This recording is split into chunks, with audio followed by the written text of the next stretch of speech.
2020년 9월 9일 3일 저녁 예배에 비대면 영상 녹화 촬영 예배 드리도록 하겠습니다. 만군의 여호와여, 주의 장막이 어찌 그리 사랑스러운지요.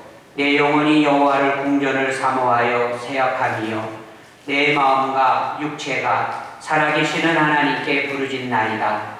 나의 왕, 나의 하나님, 만군의 여호와여, 주의 제단에서 참새도 제집을 얻고 제비도 새끼들 보금자리를 얻었나이다. 주의 집에 사는 자들은 복이 있나니 그들이 항상 주를 찬송하리이다.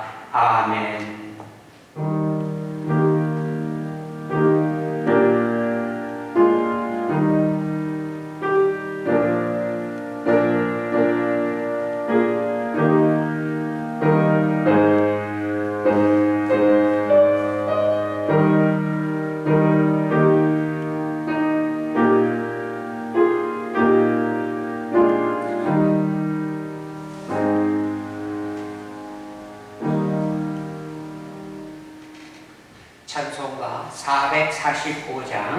찬송가 445장 부르시겠습니다.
전능하시고 자비로우시며 은혜가 풍성하신 하나님 아버지, 이 코로나19로 인하여서 많은 사람들이 힘들고 어려움 속에 지내는 이때에 하나님께서 사랑하는 자녀들을 지키시고 보호하여 주시고 위로하여 주시고 오늘도 세임 주시고 믿음 주셔서 이렇게 3일 저녁 예배를 비대면 가운데에 하나님 앞에 예배드리게 하심을 진실로 감사를 드립니다.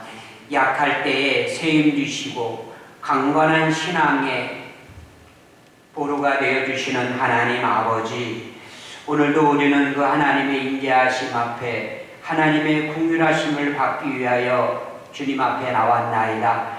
우리의 심령을 굳건하게 하여 주시고 이 어려운 이때에 모든 성도들이 더욱 주님을 사랑하고 더욱 주님을 낭망하고 더욱 주님을 사모하며 뜨겁게 기도하는 가운데에 이 어려움을 이겨나가는 주의 믿음의 백성들이 되어지도록 은혜 베푸시옵소서. 성도들이 함께 모여 한마음으로 예배해야 하는 이 시간이지만 우리들이 코로나로 인하여서 비대면 예배를 드리게 되었습니다. 그러나 우리 주님께서는 우리의 마음의 중심이 있는 곳에 우리 주님이 함께 하실 줄을 믿사오니 주여 이 시간 우리 성도들이 각자 처소에서 온 마음 다하여 하나님을 예배할 때에 우리 주님께서 그 예배를 기쁘게 받아 주시옵기를 간절히 바라옵고 원하옵나이다. 이 사회가 이 나라가 많은 혼란한 가운데 있습니다. 주님 이 나라를 안정시켜 주시옵시고 오직 온 백성이 하나님만 바라보며 하나님만 의지하며 정말 믿음으로 이 나라를 다시 한번 새롭게 세워나가는 이 민족의 교회와 성도들이 되어지도록 은혜를 베풀어 주시고 각자의 처소에서 드려지는 기도를 우리 하나님이 들으시고 응답하여 주시옵기를 원합니다. 코로나19로 인하여 아직도 격리 중에 치료소에서 치료받고 있는 권속들이 있사오니 주님 불쌍히 여겨주시고 긍휼히 여겨주셔서 머지않아 가정으로 교회로 돌아오셔서 더욱 하나님 앞에 감사함으로 뜨거움으로 간절함으로 기도하며 주님 앞에 나아가는 믿음의 백성들로 삼아 주시옵기를 간절히 바라옵고 원합니다. 오늘도 우리가 이렇게 비대면 예배로 주님 앞에 나아가오니 주여 이 자리가 복되게 하여 주시옵시고 우리의 심령이 하나님이 받을 만한 하나님이 기뻐 받으실 만한 산제물로 드려지는 이 한 시간이 되어지도록 은혜 베푸시옵소서. 오늘도 어려운 중에 주님 앞에 마음을 다하여 예배할 때에 우리의 마음을 위로하여 주시고 더욱 주님 앞에 소망이 넘치는 주의 백성들 되게 하여 주시며 선포되어지는 말씀으로 인하여 우리의 심령에 위로가 있게 하여 주시고 소망이 넘치게 하여 주시고 더욱 믿음에 굳게 서서 나아가는 주의 권속들 되게 하여 주시옵소서. 주님의 몸된 교회를 긍휼히 여겨 주셔서 주의 몸된 교회가 다시 성도의 온전한 교제를 통하여 하나님을 기쁘시게 하며 하나님 앞에 영광을 돌리며 정말 하나님의 은혜 안에서 정말 저희들이 마음껏 예배하고 교제할 수 있는 교회 되기를 원합니다. 주여 우리의 간절한 기도를 들으시고 응답하여 주시옵소서. 세우신 부족한 영의 말씀 선포할 때에도 성령의 역사로 인하여 우리 무신명들이 큰 은혜의 보좌 앞으로 나아가는 이 한 시간이 되어지도록 은혜 베푸시옵소서. 함께 하실 주님을 찬양합니다. 예수님의 이름으로 기도드리옵나이다. 아멘.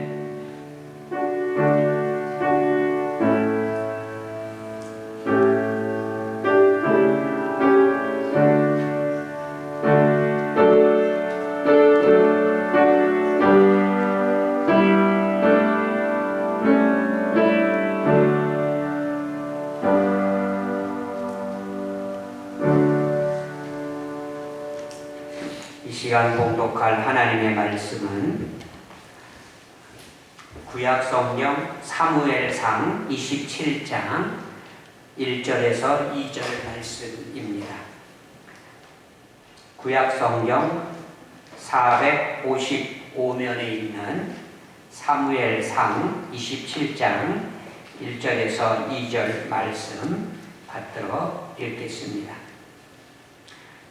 다윗이 그 마음에 생각하기를 내가 후일 내는 사울의 손에 붙잡히리니 블레셋 사람들의 땅으로 피하여 들어가는 것이 좋으리로다. 사울이 이스라엘 온 영토 내에서 다시 나를 찾다가 단념하리니 내가 그의 손에서 벗어나리라 하고 다윗이 일어나 함께 있는 사람 600명과 더불어 가드 왕 마옥의 아들 아기스에게로 건너가니라.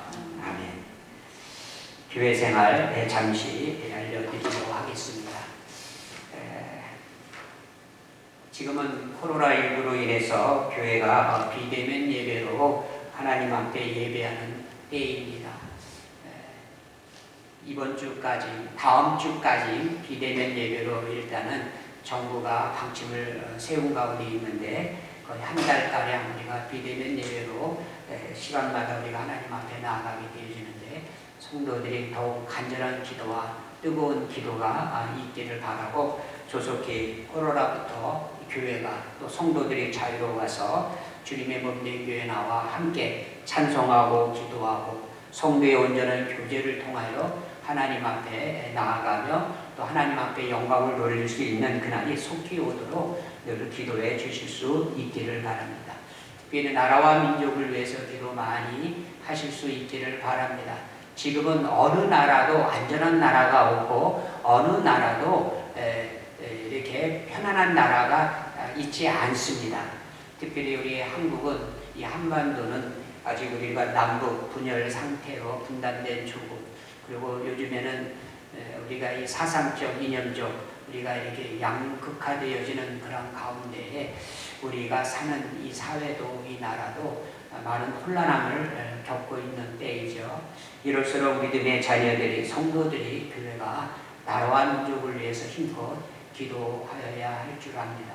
그래서 자유민주주의 국가로서 하나님을 마음껏 예배하고 찬양할 수 있게 해달라고, 기도할 수 있게 해달라고, 나라와 민족을 위해서, 대통령을 비롯한 위정자들을 위해서 우리가 힘껏 기도하실 수 있기를 원합니다.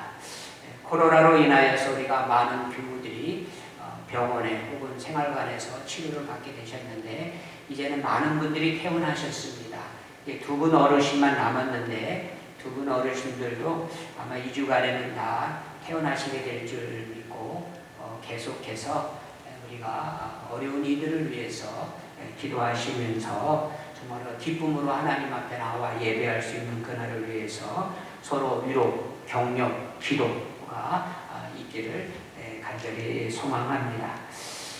교회적으로 비대면 예배를 드리면서 우리가 예배 영상을 촬영해서 계속 우리가 카톡에 올려드리곤 했는데 우리가 영상 장비가 잘 갖춰지지 못한 까닭에 우리가 별로 이렇게 순간순간 끊긴다든가 작업량이 딸려서 온전한 그런 영상을 잘 올리지 못했습니다.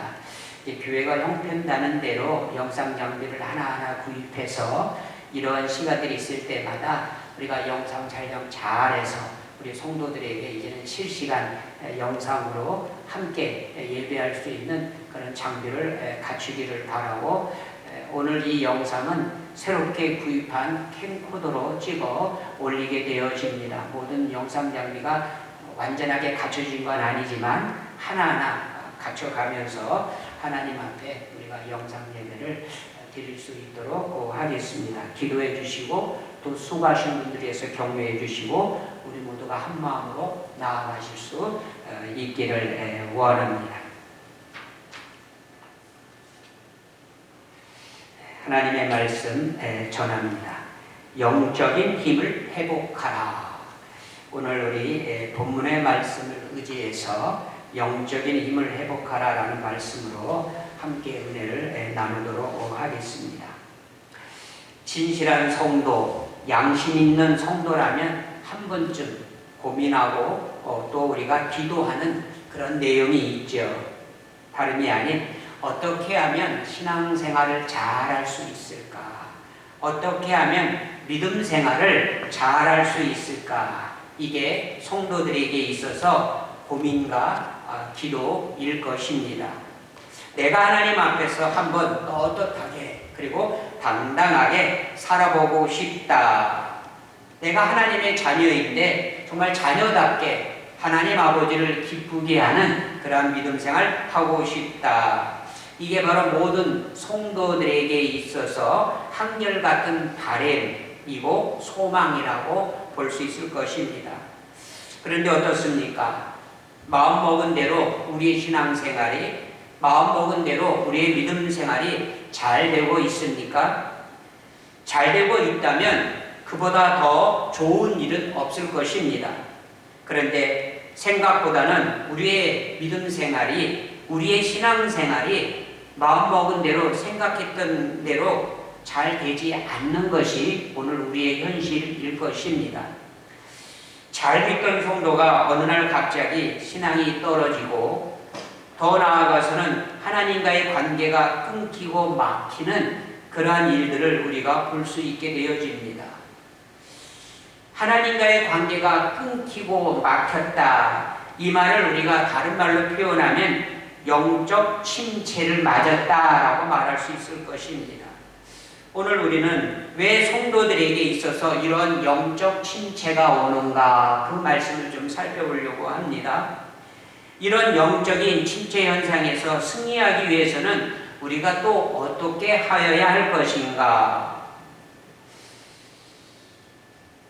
그러지 않기를 바라는 마음으로 말씀을 드려보지만, 코로나19 이 사태를 맞아서 하나님을 향한 신앙과 교회를 향한 그 믿음에서 떠나가는 일이 없기를 간절히 원합니다. 다시 말씀드리면 신앙의 자리에서 절대로 떠나지 말기를 바랍니다. 지금 우리 한국교회는 존폐 위기를 맞고 있습니다. 신앙이 흔들리고 있는 그러한 때가 되었습니다. 이러한 때에 우리 하나님의 자녀들은 절대로 신앙의 자리에서 떠나가지 마시기를 주님의 이름으로 부탁을 드립니다. 가끔 충격되는 일을 경험해 보기도 합니다. 평소에 그렇게 믿음이 좋았던 분들이 어느 날 갑자기 보이지 않습니다.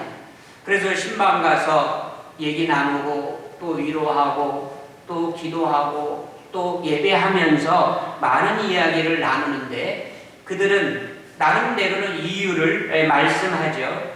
근데 그 이유들을 들어보게 되어지면 별것도 아닌데, 특별한 것도 아닌데 상처받고 시험 들고 그래서 어려워하는 그런 가운데 있는 것을 보게 되어집니다. 그래서 교회를 나오지 않는다라는 것이죠. 이제 이런 분들에게 신앙적인 문제점이 있다라고 이제 말씀드릴 수 있을 것이에요. 바로 이 영적인 침체가 그들에게 왔다라고 볼 수 있는 거죠. 침체. 이 침체라는 게 뭡니까? 침이라고 하는 한자는 가라앉았다 뜻이죠. 배가 침몰했다, 그런 의미로 쓰죠. 배가 가라앉았다. 또 체라고 하는 말은 뭡니까? 막혔다, 체했다, 교통체증, 음식물 먹은 게 체했다, 뭐 그런 말을 우리가 쓰기도 하죠. 그래서 이 침체라고 하는 것은 막혔다라는 겁니다. 체했다. 그렇습니다. 결국은 영적 침체라고 하는 것은 뭘 말하냐면 하나님과의 관계가 막히고 끊어졌다.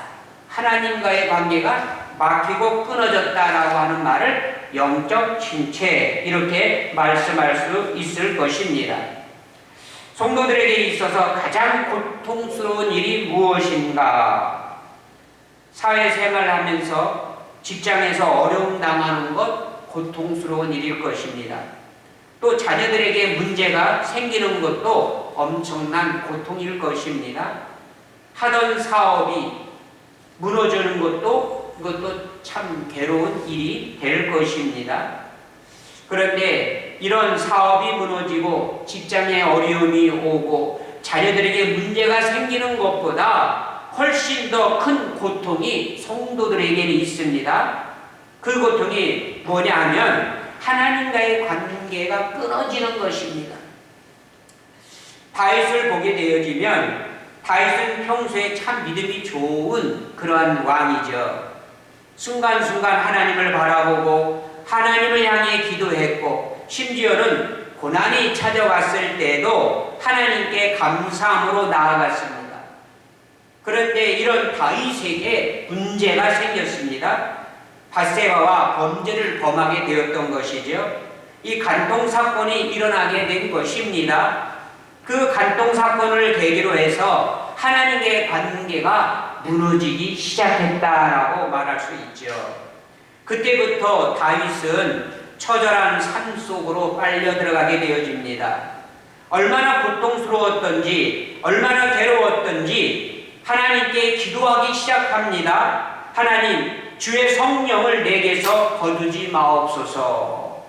다른 거 몰라도 차라리 재앙을 받고 징계를 받는 것은 괜찮은데, 그런데 이 다윗에게 있어서 너무나 고통스러운 것은 하나님과의 관계가 끊어지는 것이었습니다.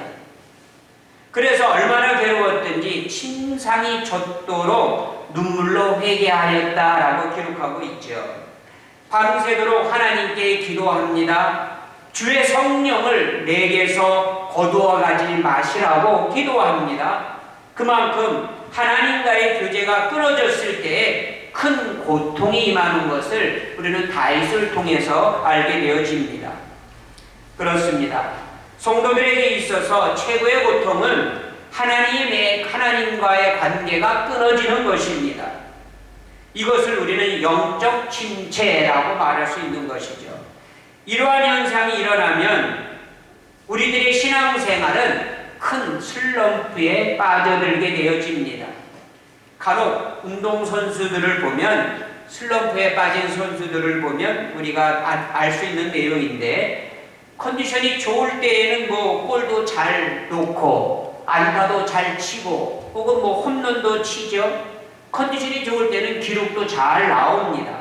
그런데 그 컨디션이 떨어지고 슬럼프에 빠져들게 되어지면 이 운동선수들이 헛발질을 많이 하고요, 안타도 치지도 못하고요, 또 기록 갱신도 하지 못하고요, 그러면서 헛방망이 치는 그러한 삶을 보내는 것을 보게 되어지죠. 이러한 경우가 되어지면 선수들은 이 슬럼프에서 벗어나기 위해서 온갖 노력을 다 기울이는 것을 보게 되어집니다. 이 육체적 슬럼프가 와도 힘들고 괴롭습니다. 감기만 조금 들어도 힘들어하는 것이 우리 사람이잖아요. 조금 육체적인 질병만 와 보십시오. 이 극심한 슬럼프에 빠져들기가 쉽습니다. 하물며 영적인 슬럼프가 왔다, 영적인 침체가 왔다, 우리가 한번 생각해 보면 우리 성도들에게 있어서는 이것보다 더 큰 고통이 있을 수 없다라는 거죠. 왜 영적인 침체 현상이 옵니까? 그런 현상이 오지 않으면 참 좋겠는데, 우리는 찬송가 중에 올라가 독수리 같이라는 찬송을 부르죠. 우리의 믿음이, 우리의 신앙이 저 창공을 향하여 독수리가 치솟아 올라감 같이 우리의 믿음이 위로 하늘을 향하여 올라가기만 하면 좋겠는데, 우리의 믿음이 그렇지 못하다는 거예요. 영적 침체를 맞으면 오히려 곤두박질 치게 되어진다는 거죠. 왜 이런 침체 현상이, 우리가 신앙적으로 영적으로 침체 현상이 찾아오게 되어지는가? 그 원인을 찾아보면 여러 원인들을 볼 수가 있는데, 그 중에 첫 번째는 어려운 환경들입니다. 이 사람들은요, 환경이 아주 예민한 존재들이죠. 목사도 마찬가지고요, 모든 성도들이 똑같습니다. 이 영적인 침체 현상으로 우리가 빠져들어가게 되어지는 원인 중에 하나가 여러 가지 이 환경들, 그런 요인들 때문이라고 말할 수가 있어요. 이 열왕기상 19장에 보게 되어지면 그 당시에 위대한 선지자 엘리야 이야기가 기록되어 있습니다. 이 엘리야가 어떤 사람입니까? 그야말로 능력의 선지자 아니었습니까? 그런데 그 당시에 이 모든 환경이 이 엘리야 선지자를 고통 속으로 몰고 가는 그런 상황이었음을 우리가 살펴보게 되어지죠. 아방을 위시해서 아방의 부인인 그 이세벨 황후, 바알과 아세라 선지자들, 더 나아가서는 이스라엘 백성 전체가 이 엘리야 선지자를 죽음 속으로 몰고 가는 그런 환경이 전개되었던 것을 보게 되어집니다. 이런 환경 속에서 엘리야 자신도 얼마나 괴로웠던지 하나님께 엎드려 죽기를 기도하는 내용이 성경에 기록되어 있잖아요. 이 열왕기상 19장 4절에 보면 이 엘리야가 스스로 광야로 들어가 하루끼쯤 행하고 한 로뎀나무 아래 앉아서 죽기를 구하여 이르되 여호와여 넉넉하오니 지금 내 생명을 취하시옵소서 나는 내 열조보다 낫지 못하니이다 하고 이러면서 하나님 앞에 엎드려 죽기를 간구할 정도로 이 엘리야가 어려운 환경에 처해 있는 것을 우리가 보게 되어지죠. 엘리야가 어떤 사람입니까? 하나님께 기도하였을 때에 하늘에서 비가 멎었습니다. 하나님께 기도할 때에 하늘에서 비가 내렸습니다. 죽었던 사람도 살려내는 선지자이었습니다. 엄청난 기적과 능력을 행하였던 사람이 바로 엘리야 선지자였습니다. 그런데 이런 엘리야가 극심한 영적 침체를 맞았다라는 것이잖아요. 그때에 이 엘리야는 하나님께 엎드려 하나님 죽여 주시옵소서 나는 내 열조보다 못한 아이다 그러면서 심각한 자신의 영적 침체를 토로하는 것을 보게 되어집니다. 지금 나에게 이런 현상은 없는가? 직장에서 내몰리는 그러한 어려움, 또 코로나19 상황에서 불신 가족들이 나를 향하여 공격하는 그러한 어려움은 없는가? 어느 모임에 가면 무시당하고 왕따당하는 매장되는 그러한 어려움을 당하고 있지 않는가? 지금 나는 조용히 가만히 있는데도 사람들은 나를 이 영적으로 크게 힘들고 어려운 문제들로 이 환경들로 나를 몰고 가는 것을 느끼는 그러한 때가 아니겠습니까? 이런 가운데에서 자칫하면 영적인 침체 현상으로 빠져들어갈 수 있을 것입니다. 그렇게 되어지면 자신의 정체성조차 놓치게 되어지는 경우를 우리가 맞게 되어지죠. 그야말로 심각한 위기가 찾아올 수 있다. 영적 침체의 첫 번째는 여러 환경의 요인이라는 것이에요. 사람은 이 환경을 뛰어넘어가기가 어려운 그런 존재죠.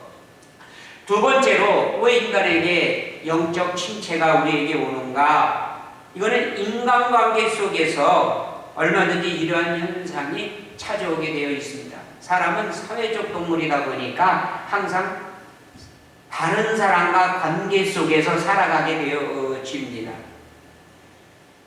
오늘 이 본문에 보면 다윗이 사울과의 관계에서 깊은 영적 침체에 빠져들어가는 것을 보게 되어지죠. 다윗과 사울이 좋은 관계가 되었더라면 그럴 리가 없겠지만 그들 사이는 우리가 알듯이 좋은 관계가 아니었죠. 그런 까닭에 어떻게 보면은 약자 속에 속하는 다윗이 깊은 영적 침체에 들어가게 되어진 것을 보게 되어지는 것이죠. 자, 오늘 본문의 말씀은 다윗이 사울 왕의 눈을 피하여 어디까지 도망가게 되어지냐면 원수 나라였던 블레셋 나라까지 도망가는 것이 기록되어 있습니다. 오늘 1절 말씀에 보면 다윗이 그 마음에 생각하기를 내가 후일에는 사울의 손에 붙잡히리니 블레셋 사람의 땅으로 피하여 들어가는 것이 좋으리로다. 사울이 이스라엘 온 영토 내에서 다시 나를 찾다가 단념하리니 내가 그의 손에서 벗어나리라. 그래서 결국은 다윗이 사울의 손을 벗어나기 위해서 블레셋 나라, 그 원수의 나라에까지 들어가게 되었다라는 말씀이죠. 다윗이 골리앗을 이기고 예루살렘 성으로 돌아왔을 때에 그때 수많은 백성들이 이렇게 칭송하였습니다. 사울은 천천히요, 다윗은 만만히로다. 바로 이 백성의 한마디의 칭송이 사울 왕과 다윗의 모든 사이를 급격하게 어렵게 만드는 그런 칭송의 한마디가 되었다라는 거죠. 결국에는 사울 왕이 다윗을 죽이려고 미쳐 날뛰었고 다윗을 죽지 않으려고 도망가기 시작합니다. 그런데 이런 다윗이 어디까지 도망을 갔느냐? 오늘 본문에 보면 블레셋 나라, 원수의 나라였던 블레셋까지 도망가는 것으로 기록되어 있습니다. 다시 블레셋까지 들어갔다라는 것은 뭘 의미합니까? 더 이상 도망갈 것이 없다라는 것을 말씀하는 것이죠. 오죽했으면 블레셋까지 들어가겠습니까? 사실 우리가 이 사무엘상 쭉 읽어보면요, 21장에 보면 다윗이 이미 블레셋 땅에 망명한 적이 있었어요. 거기서 미친 척하면서 거기서 있다가 다시 거기서 나온 적이 있었거든요. 두 번째 다윗은 또 그곳에 그런 망명 생활을 하게 되어지는 것을 보게 되어집니다.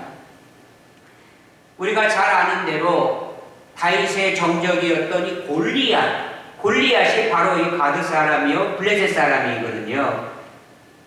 그런데 지금 다윗이 그 블레셋 땅으로 지금 망명을 그곳으로 도망갔다라는 것을 말씀하고 있죠.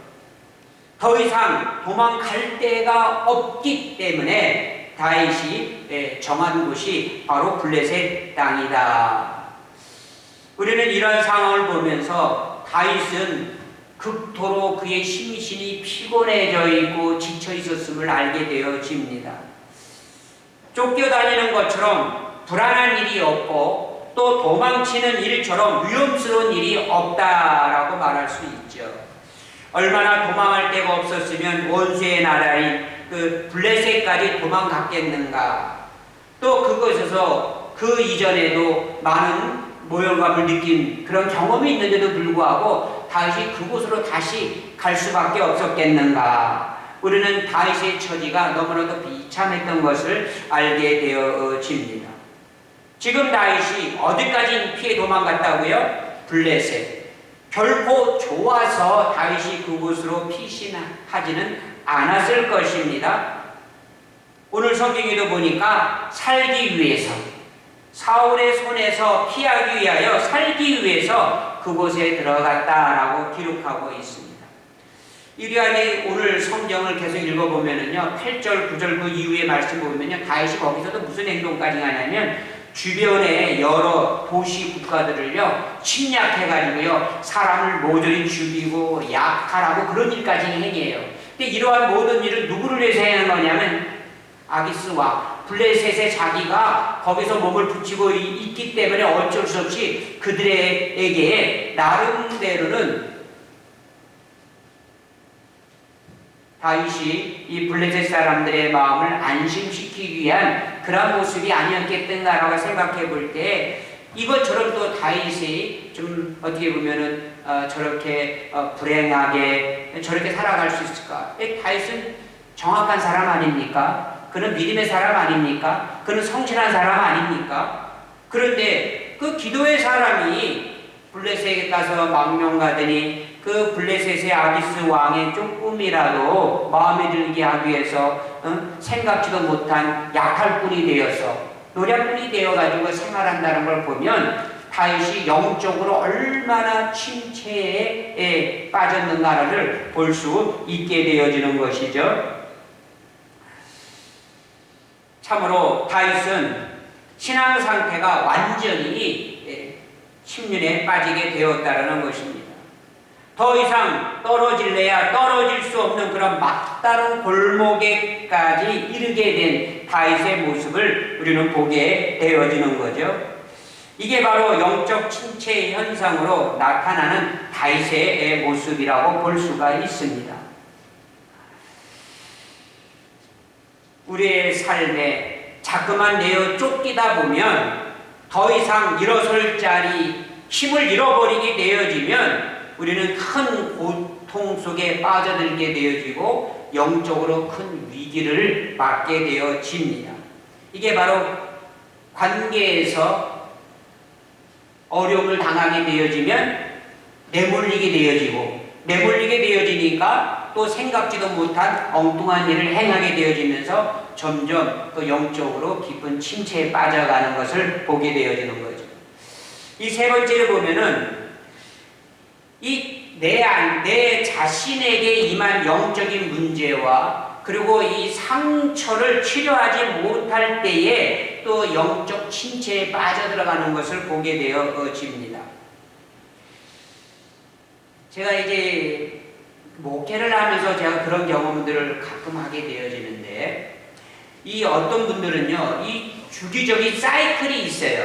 이거 꼭 1년에 한 번 그런 일을 행하든지, 아니면 뭐 2, 3년에 한 번이든지, 아니면 이 분기별로 있다든지, 어쨌든 이 신앙의 굴곡이 심한 사람이 있어요. 그래서 그런 사람을 찾아가서 위로하고, 기도하고, 또 격려하고, 함께 찬송하고, 기도하면 함께 뜨겁게 기도하고 찬송하고 은혜를 받고 그러면서 눈물을 흘리고 그리고 감사하다고 그러면서 그 분위기가 1시간, 2시간 만에 분위기가 싹 새롭게 되어져요. 그래서 이제는 용기를 주고 일어나려고 하면 뒷말이 아주 힘든 말을 하게 되어져요. 그래도 나는 안 됩니다. 그래도 나는 안 됩니다. 나는 죽어도 못합니다. 이렇게, 아니 조금 전까지만 해도 그렇게 함께 기도하고 찬송하고 위로하고 은혜 받고 또 함께 기도하겠다라고 약속 다짐 다 했는데 뒤돌아설 때, 일어설 때 다시 안 됩니다. 그래도 나는 안 됩니다. 이렇게 말씀하시는 분들이 가끔 있어요. 근데 이런 분들을 보면은 이 신앙이, 이 굴곡이 이게 그 사이클이 있어요. 그래서 처음에는 그냥 열심히 찾아가서 위로하고 격려하고 막 힘부터 좀 그러면 같이 하다가 이게 계속 반복되어지니까 이게 목사 입장에서도 그냥 내버려둬야 되겠다. 내버려두면 본인이 이제 느끼고 또 본인이 마음에 간절함이 생기고, 물론 이게 스스로 되는 거는 아니죠. 주변에서 기도가 있고 또 하나님이 택한 백성이라고 하면 하나님이 또 그런 역사를 일으켜 주실 터인데, 그러면서 목사 스스로 참 이분은 이게 이런 방법으로는 안 되는구나 이렇게 해서 가끔 이제 그 어려움을 함께 경험하면서 때로는 화가 나는 그런 경험을 하게 되어지는 거죠. 그래요. 이게 바로 이 영적인 자신에게 오는 그런 문제를, 자신에게 있는 이 상처를 치료하지 아니할 때 그 영적인 깊은 침체로 빠져들어가는 것을 볼 수 있다라는 거죠. 그리고 우리가 살펴볼 수 있는 건 뭐냐면, 왜 영적인 침체가 나에게 오는가? 그건 내가 하나님 앞에 범죄하였을 때일 것입니다. 죄라고 하면 우리는 보통 사회적으로 윤리 도덕적으로, 그리고 우리가 이제 사기를 쳤냐, 혹은 도둑질을 했나, 거짓말을 했나, 이런 것들을 생각하기 쉬운데, 여기서 말하는 죄는 그런 것을 말하는 게 아니라 근본적으로 하나님을 떠나게 하는 근본적인 죄를 말하는 것이에요. 이 죄가 무서운 까닭은 하나님과의 관계를 단절시키는 것에 있다라는 것이죠. 이게 고통스러운 것입니다.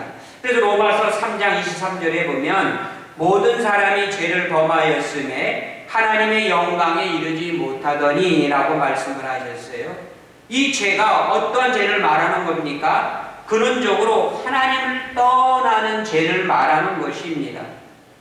그래서 하나님을 떠난 죄 때문에 하나님과의 모든 관계가 막히게 되어지는 것이죠. 여기에 심각한 고통이 찾아오게 되어집니다. 인류의 시조 아담과 하와가 범죄하였을 때, 그런데 그 범죄를 통해서 나타난 중요한 결과가 있는데 그것이 뭡니까? 하나님과의 단절입니다. 이 하나님과의 단절이 두 가지 형태로 나타났는데, 하나는 육체적인 단절, 이 육체적인 단절, 그리고 두 번째는 영적인 단절로 나타나요. 이 육체적인 단절이라 하면 에덴 동산에서 쫓겨나는 것을, 삶의 근거를 잃어버리는 것이라고 볼 수 있겠죠. 이 영적인 단절이라고 하면 하나님과의 모든 교통, 영교가 끊어지는 것을 말할 수 있을 것입니다. 인류에게 이것보다 무서운 일이 어디 있겠는가? 하나님과의 관계가 끊어지는 것보다 더 무서운 일이 어디 있겠는가? 그렇습니다. 우리가 아무리 돈을 많이 벌고 아무리 높은 지위에 올라가고 인기와 명예와 권력을 진다 할지라도 하나님과의 관계가 끊어진 성도는 그 인생이 무너질 수밖에 없습니다. 모래 위에 집은 반드시 무너집니다. 그래서 하나님과의 관계가 끊어진 관계 속에서 이 사회에서 아무리 잘 돼봐야 아무 의미가 없다라는 것이죠. 오늘 본문 서두에서 말씀드렸지만 하나님과의 교통이 끊어진 다윗을 우리가 다시 한번 생각해 보겠습니다. 얼마나 괴로웠던지 밤새도록 눈물로 침상을 적셨다라고 합니다.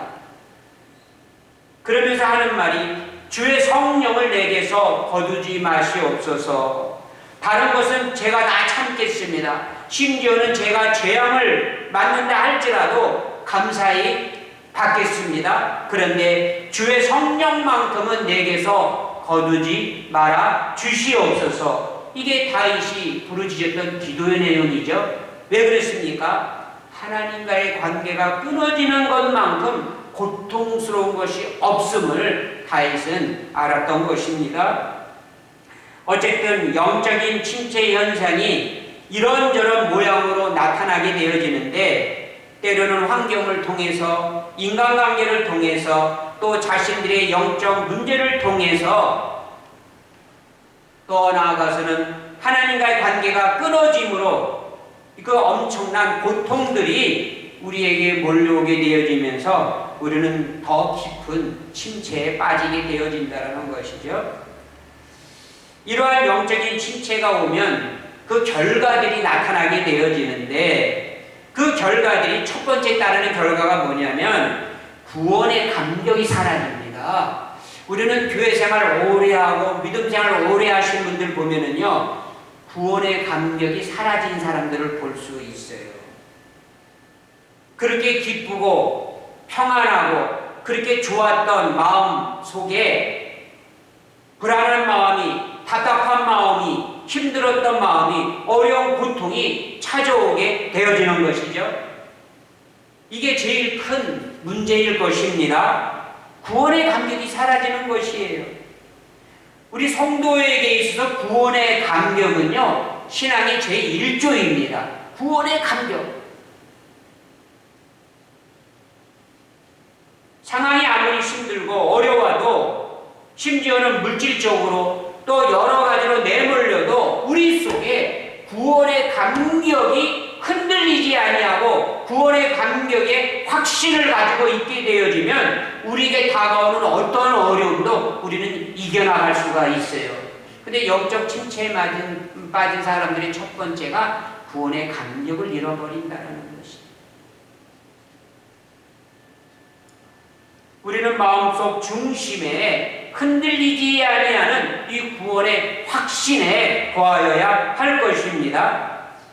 우리가 영적 침체 현상이 오게 되어지면 제일 먼저 뭐가 온다고요? 구원의 확신이 사라진다고 했어요. 구원의 감격이 사라진다고 하였습니다.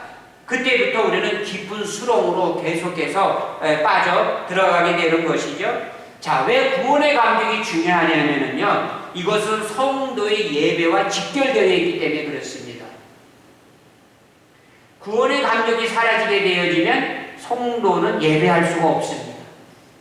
몸은 예배 자리에 나와 있지만, 몸은 기도의 자리에 나와 있지만, 이 구원의 감격이 사라지게 되어지면 그는 그야말로 성전 뜰만 밟고 왔다 갔다 하는 사람이 되고 만다라는 것이에요. 구원의 감격이 없이 우리가 예배를 바로 드릴 수 있겠는가? 절대 그럴 수 없습니다. 예배는 구원받은 성도가 드리는 겁니다. 그런데 구원의 감격이 사라졌으니 습관적으로 예배 자리는 나옵니다. 주일은 지킬 수가 있어요. 그러나 그가 드리는 예배는 그야말로 정신이 없는, 혼이 빠져나간 예배가 되고 만다라는 것이에요. 그래서 이 구원의 감격이 성도에겐 중요한데 영적 침체에 빠진 사람이 제일 먼저 이 구원의 감각을 잃어버리는 것이에요. 그가 드리는 예배가 헛된 예배가 되어지는 것이에요.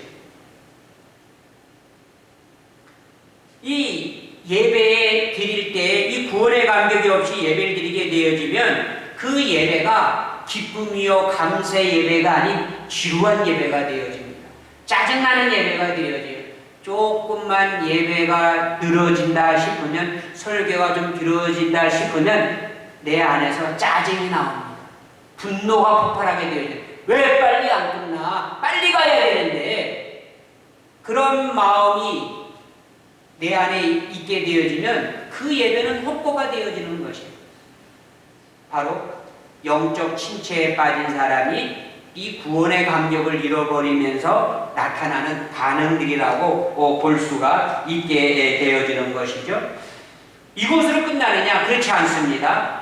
이것은 곧 성도의 기도와 찬송과 연결되어져 있습니다.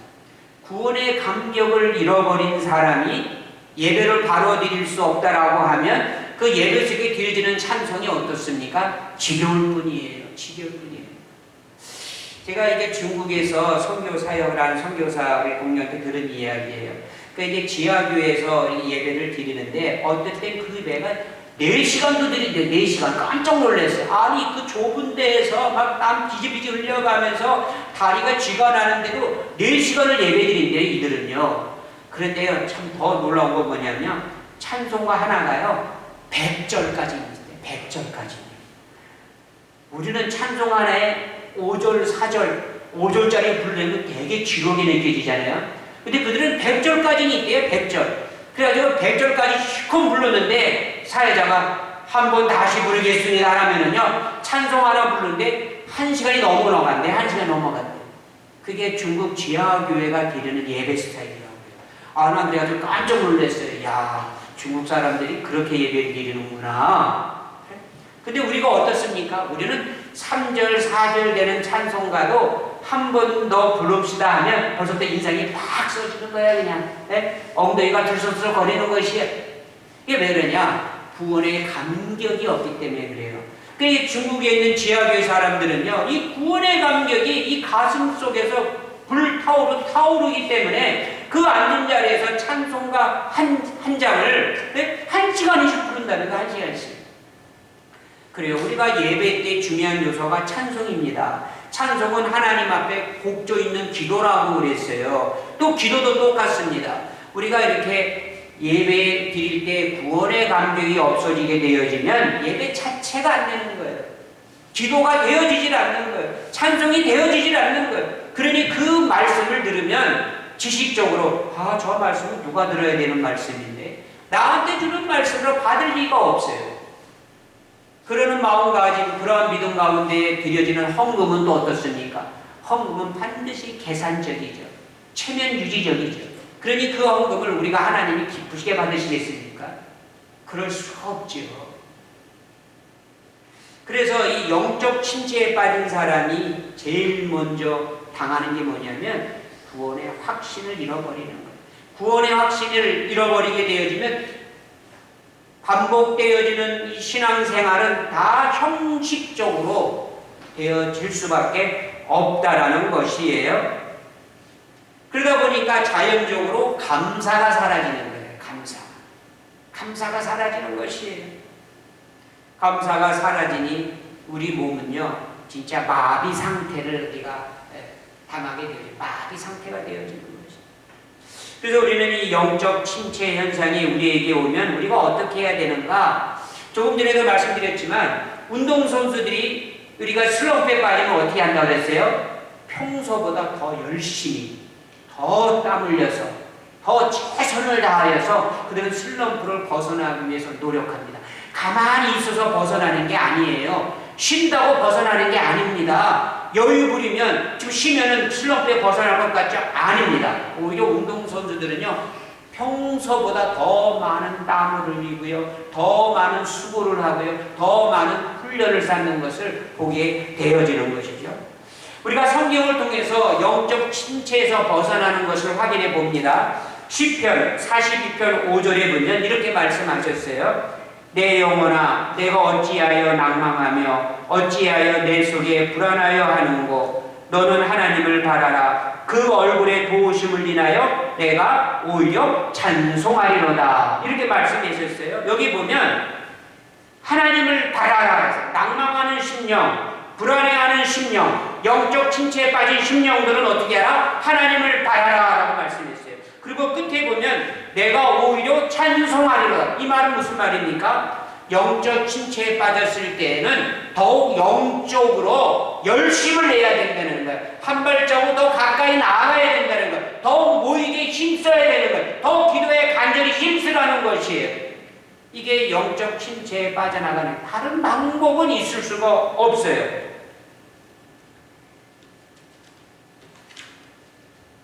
이 시편 기자가 말씀했을 때에 이 42편 4절 말씀에 보면 내 마음이 상했다. 내 마음이 상했다. 그러니까 영적으로 완전히 침체되어 있는 것을 표현하죠. 그런 사람들에게 하나님을 바라보고 오히려 찬송하는 일에 열심을 내라 이렇게 말씀했어요. 이러한 영적 침체에서 살아날 수 있는 유일한 길은 뭐냐? 너는 하나님을 바라보아라는 말씀이에요. 언약의 주님이신 그리스도를 우리의 영원한 인생의 주인으로 그리스도로 더욱 간절히 바라볼 때에 여기에서 영적 침체에서 벗어날 수 있는 길이 그 안에 있다라는 것이에요. 우리는 십자가를 바라보라라는 말을 많이 하죠. 십자가. 그렇습니다. 영적 침체에 빠져들게 되어지면요, 그 길이 없어요. 그 길은 오직 십자가입니다. 주님이십니다. 이사야 40장 31절에 보면 오직 여호와를 앙망하는 자는 새 힘을 얻으리니 독수리의 날개치며 올라감 같을 것이요. 앙망하는 자는 새 힘을 얻으리니, 그러니까 우리가 주를 더욱 앙망하게 되어지면, 주님을 더욱 사모하게 되어지면, 주님을 더욱 간절히 찾게 되어지면 새 힘을 얻게 되어진다 이렇게 말씀하셨어요. 이게 영적 침체에서 빠져나가는 길이라는 것이죠. 고린도후서 6장 2절에 보면 보라 지금은 은혜 받을 만한 때요 구원의 날이로다 말씀하셨어요. 히브리서 4장 16절에 보면 은혜의 보좌 앞으로 담대히 나오라 라고 말씀하셨어요.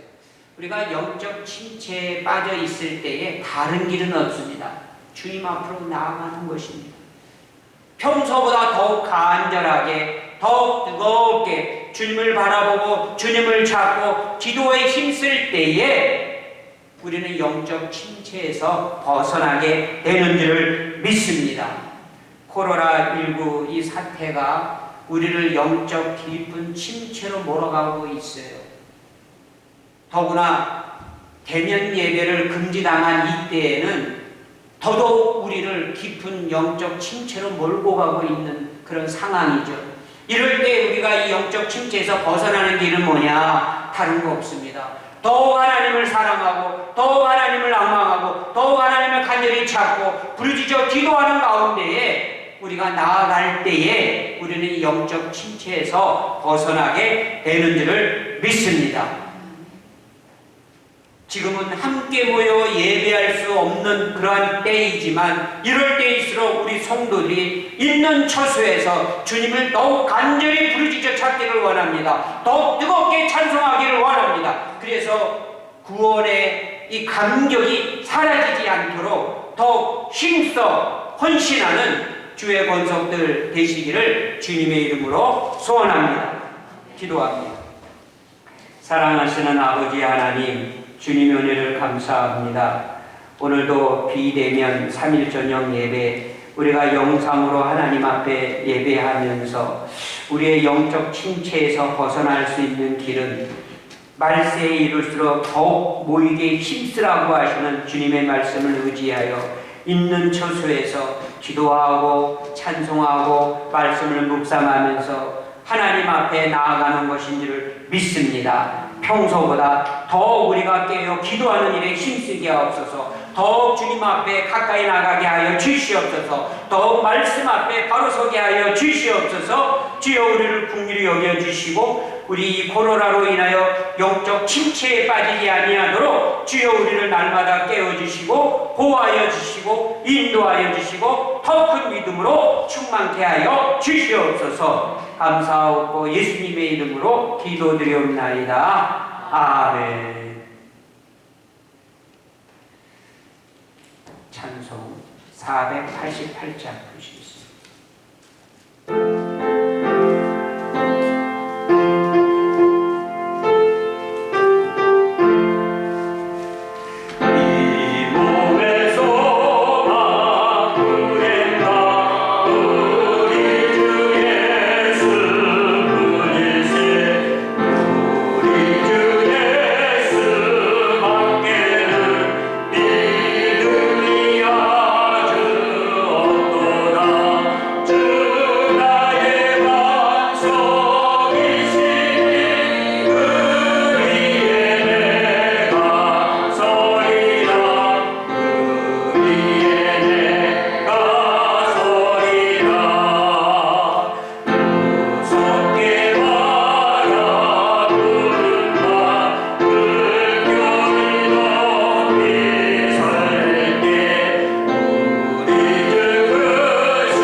지금은 우리의 반석이요 피할 바이시요 우리의 피난처시요 구원의 주 되시는 우리 주 예수 그리스도의 크신 은혜와 하나님 아버지의 극진하신 사랑하심과 성령의 감화, 감독, 교통, 충만, 역사하시는 은혜가 우리의 영적 깊은 침체에서 그 어려운 위기 순간을 만났을 때 더욱 주님을 소망하며 바라며 따르며 더욱 주님을 간절히 찾으며 가까이 나아가 그 영적 침체에서 벗어나기를 원하는 사랑하는 모든 심령들 머리 위에 이제로부터 영원토록 함께 하시기를 간절히 축원하옵나이다. 아멘.